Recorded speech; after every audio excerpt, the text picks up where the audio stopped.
আসসালামু আলাইকুম রহমতুল্লাহ। সম্মানিত ভিউয়ার্স, আশা করি আল্লাহর রহমতে আপনারা সকলে ভালো আছেন। ভিউয়ার্স, আজকে আমি আপনাদের মাঝে উপস্থিত হয়েছি এনটিআরসির একটি গুরুত্বপূর্ণ তথ্য শেয়ার করার জন্য। আপনারা জানেন যে গত ভিডিওতে আমি বলেছিলাম যে 1 থেকে 17তম নিয়ে বিশেষ গণবিজ্ঞপ্তি দিতে যাচ্ছে এনটিআরসি নামক এই প্রতিষ্ঠানটি, কিন্তু এই বিশেষ গণবিজ্ঞপ্তি নিয়ে আবার নতুন চক্রান্ত চলতেছে। কী চক্রান্ত চলতেছে সেই সম্পর্কিত বিস্তারিত আলোচনা করব, তবে বিস্তারিত জানতে আমার চ্যানেলের সাথেই থাকুন।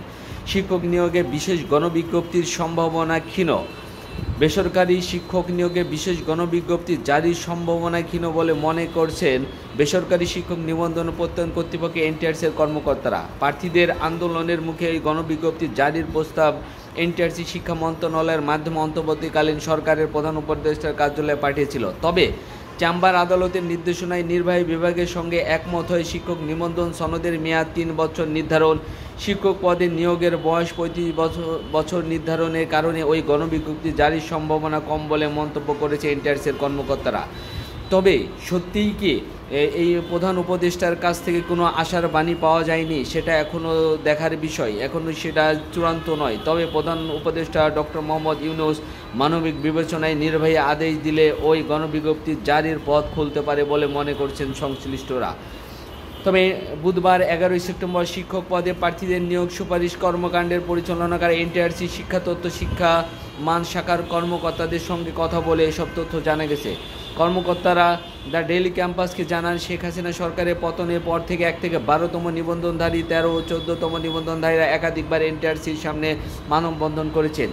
কিন্তু এনটিআরসি অফিসে মানববন্ধন করলে 18তম যারা নিবন্ধন সনদধারী এখনও সনদ অর্জন করতে পারেন নাই, তবে তারা লিখিত পরীক্ষা দিয়েছেন, তাদের এখনও ভাইভাও শেষ হয়নি। এই সকল 18তম নিবন্ধনধারীরা তারা একটা নতুন আন্দোলন গড়ে তোলার কারণে এনটিআরসি নামক প্রতিষ্ঠানটি আবার নতুন কোনো পরিকল্পনা বাস্তবায়ন করতে যাচ্ছে কিনা এই 18তম নিবন্ধনধারীদেরকে নিয়ে, সেটাও দেখার বিষয়। সেটা সম্পর্কিত আরও আলোচনা করব। যেহেতু কোর্ট থেকে বলা হয়েছে নির্বাহী আদেশের সনদের মেয়াদ 3 বছর নির্ধারিত থাকলেও হাইকোর্টের 7 ডিরেকশনে তা উঠে গিয়েছিল, আর নির্বাহী বিভাগের শিক্ষা মন্ত্রণালয় জারি করা এমপিওর নীতিমালায় শিক্ষক পদে নিয়োগের বয়স 35 বছর নির্ধারণ করা হয়েছিল। লিভ টু আপিলে চেম্বার আদালত নির্বাহী বিভাগে নেওয়া সিদ্ধান্ত বহাল রাখেন, অর্থাৎ সনদের মেয়াদ 3 বছর ও নিয়োগের বয়স অনূর্ধ্ব 35 বছর নির্ধারণের সিদ্ধান্ত জানানো হয়।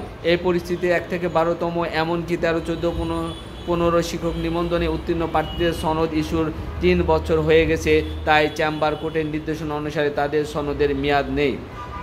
তিনি আরও বলেন, ওই প্রার্থীদের সনদ মেয়াদ উত্তীর্ণ হয়ে যাওয়ায় তারা আবেদনের সুযোগ পাবে না, তাই প্রচলিত বিধান অনুযায়ী তাদের নিয়োগ সুযোগ দিয়ে বিশেষ গণবিজ্ঞপ্তির জারির সম্ভাবনা ক্ষীণ।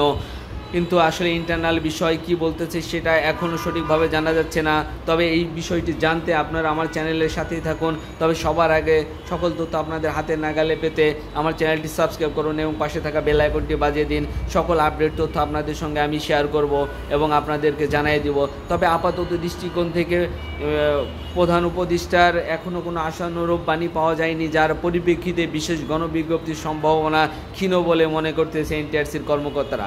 তবে যারা আমার সাথে ছিলেন তাদেরকে সাথে থাকার জন্য অসংখ্য ধন্যবাদ। আসসালামু আলাইকুম রহমতুল্লাহি ওয়া বারাকাতুহু।